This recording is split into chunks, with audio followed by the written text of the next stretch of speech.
Pejana re kopile ditshwaelo tsa hao ka ditlaleo tsa batho ba bolawang ke di-pitbull matsatsing ana. Potso ke hore ebe na ke hobane batho ba rua dintja tsa mofuta ona le hore na ba tseba bokotsi ba tsona wa malapa a bona le batho ba bang. Maikutlo a lona ke a latelang.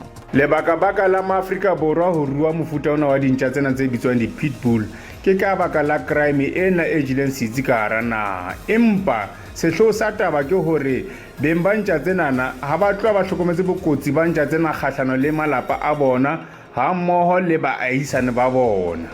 Pitbull e tsebahala e le ntja e kotsi haholo, mme ba e ruang ka lapeng ba e ruela ho tlisa tshireletso ka hara lelapa leo.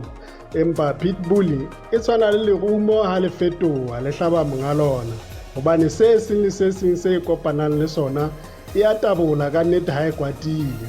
E ka otlana ka lapeng kapa e otle ka makhelwane. Ka nnete la ena ka nnete ha ke tjhelle monwana ha ke bone molemo wa ntja eno ho hang ho tu haholo ha o sheba hore ke mofuta o be le hore o matla le ho feta wena monga yona ya ho hobanya mofu. Ka nnete batho ba di romele ho SPCA ka nnete di kgutle ba bona hore ba tla etsa jwang di tswe ka hare ho setjhaba.